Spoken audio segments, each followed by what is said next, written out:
Hello and welcome to Strange Stories. It's great to have you here. We are all about sharing stories of near-death experiences from around the world in the hopes of bringing some light and inspiration to your day. Our daily videos offer a glimpse into what lies beyond this life, and we believe that they can help us all appreciate the gift of life a little bit more. If you enjoy our content, please consider liking, subscribing, and hitting the notification bell to stay up to date on all of our latest videos. Your support means the world to us and helps us continue to grow. And to our returning viewers, welcome back. We're thrilled to have you with us again. So go ahead, grab a cozy blanket, get comfy, and join us for today's incredible near-death experience story. In 1980, I died while ice climbing in the Rocky Mountains of Western Canada in March with 10 feet of snow on the ground at night. We'd just returned from an 8-day backcountry skiing and snow caving expedition in neighboring British Columbia, and we planned to, and did, spend one day ice climbing. I'd never done any ice climbing before.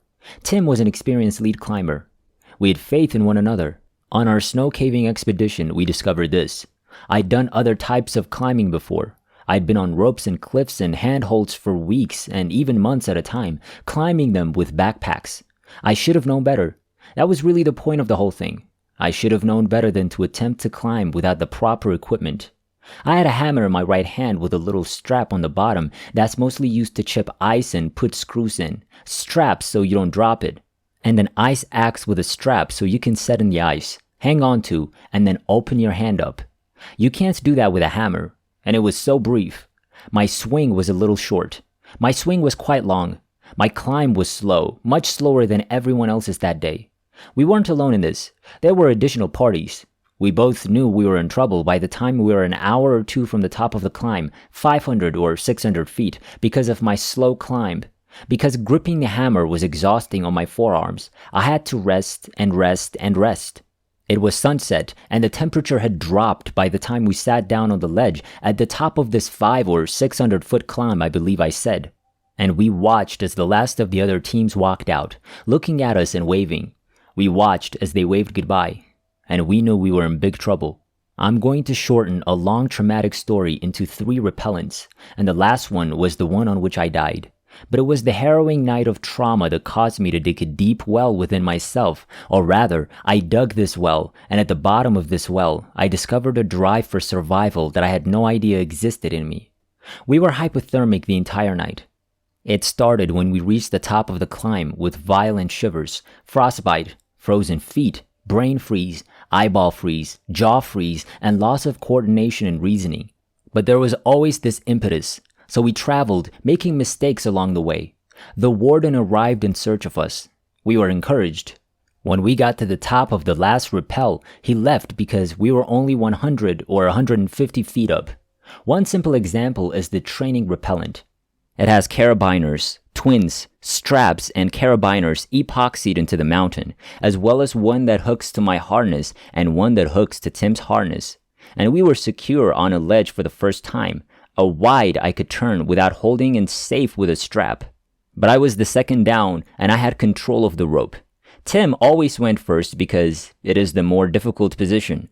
I finished second because it was the easier one. I came down, tied the rope, one end of the rope called the bitter end to my harness, tossed the other end of the rope out to the side, and gave the rope a good yank to pull it down from the ring above through which we'd put it and on which it was hung. And we had rappelled in this shadowy, cornery crag, and because it was a corner, I pulled on the rope, which jammed somewhere up above. I'm not sure where. Because I was lying on the corner, I couldn't snap the line to lift it and free it from whatever snag had caught it. With each pull, it became more tightly jammed. Our situation was dire, and it was during this time that I realized I was going to die here. This is where I'll die. My body began to heat up. I took off my coat. I should have known better. Tim chastised me. I didn't mind. I felt compelled to preserve these organs because I could lose a finger, hand, toe, or foot if these did not survive. But I was sweating profusely. Irrationally, I unzipped my coat to let the heat out.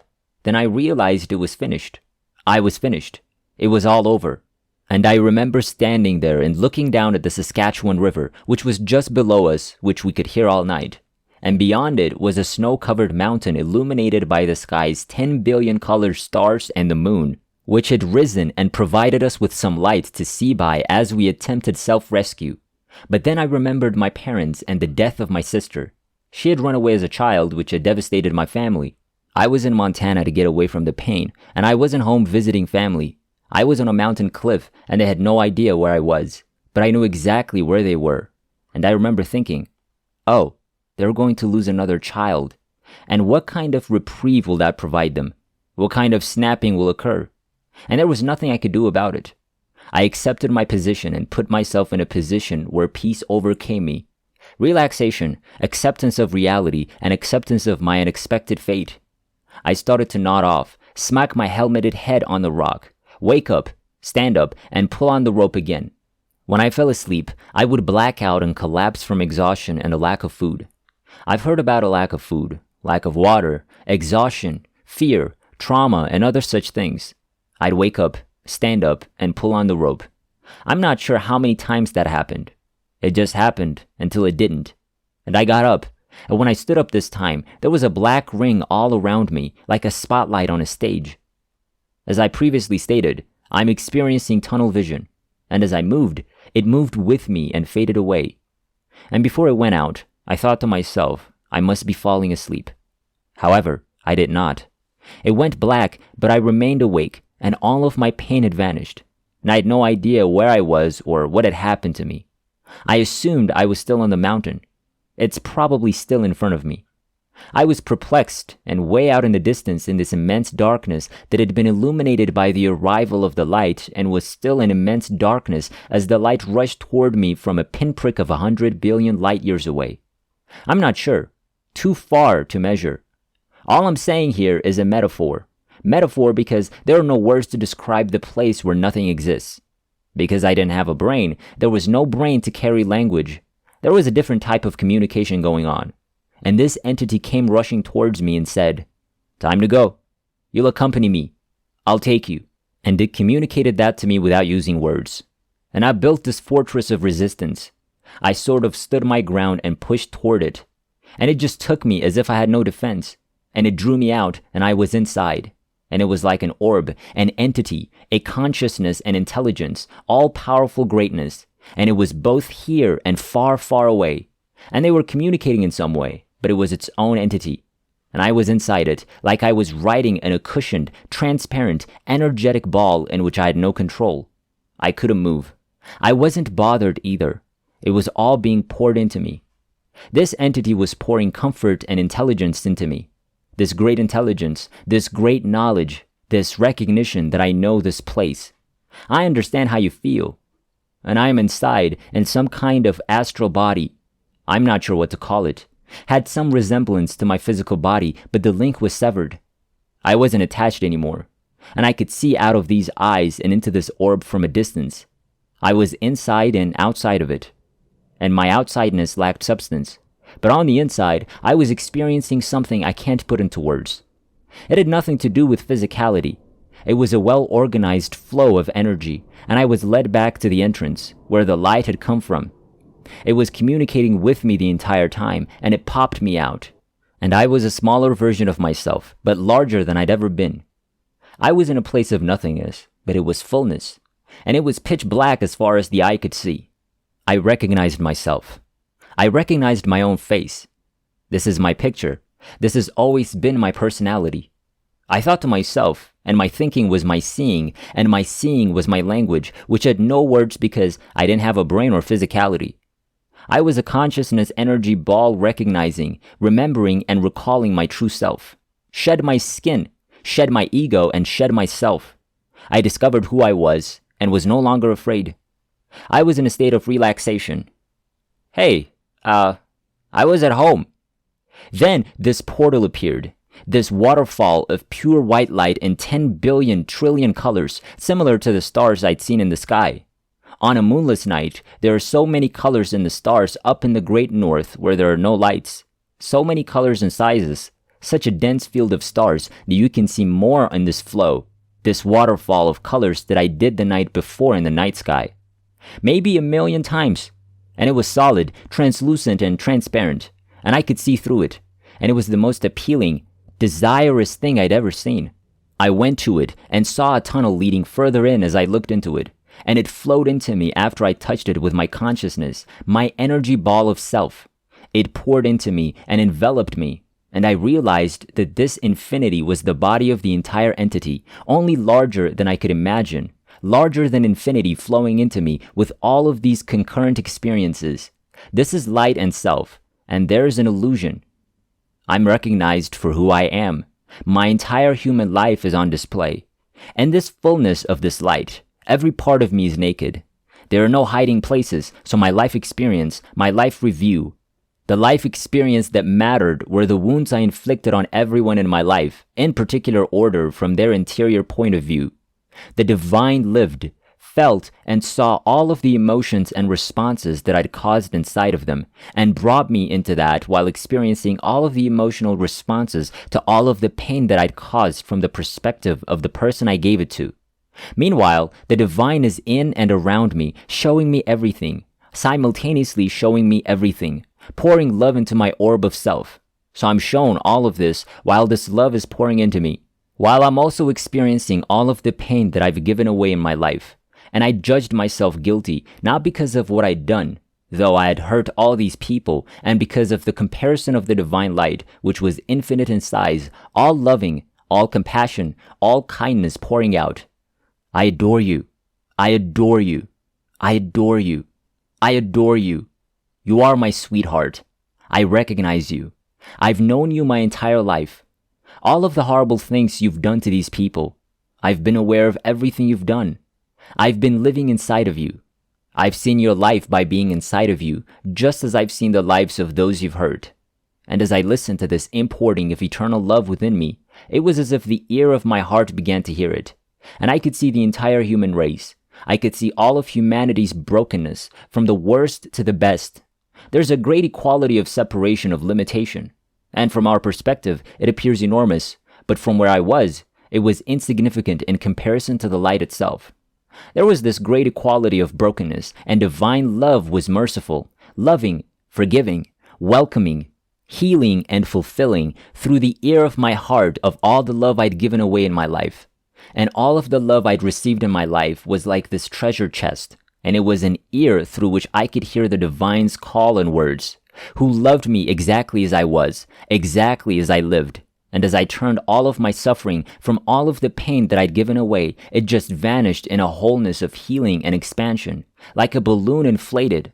Only the divine self, joy and bliss, paradise, healing, wholeness, understanding, knowledge, anything I wanted was breathed in. I was curious about how the universe worked, and I was flashed, shown the entire thing's complexity and simplicity. All of this and so much more than my language can contain. And this has always been the issue with mysticism. Language is incapable of containing it. The same can be said for Rumi, Kafir, Jesus, Filner Norwich. Everyone has the same problem. T.S. Eliot, phrasing, wording, the unphrasable and the unwordable. I then felt like one more drop of the divine self was going to explode me, possibly bringing me back into the oneness of being, which turned into my desire, seeing that it was possible, made it what I want, and I shrunk back down to some size, as if Peter had been reconnected in some way, because I remembered my parents before I died. I suppose I brought them with me.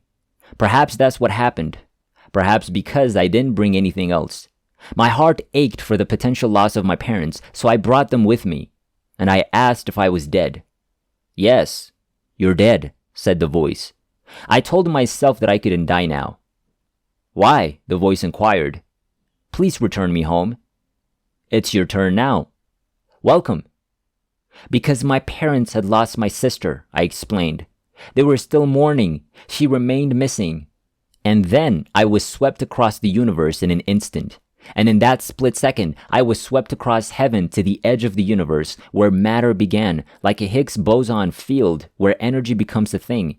And I was thrust out, still my soul self, seeing the expanse of the universe and all the galaxies, and just the magnificence of all the structural organization and flow of it. And it all shrank very quickly from all of that to one galaxy, our star system. I could see our planet and our star system, and it looked like a hologram. And there were 7 billion living people on the hologram, as if this wasn't a film about these people. There was no recording of these people. I could see all 7 billion people as they lived their lives on Earth at the same time. Half of the world was sleeping, including me. The other half was involved in wars, babies, death, the earth, horrors, and beauty. And I could see inside each and every one of them. I was shown a golden light, a golden fleck of light shining inside each and every human heart.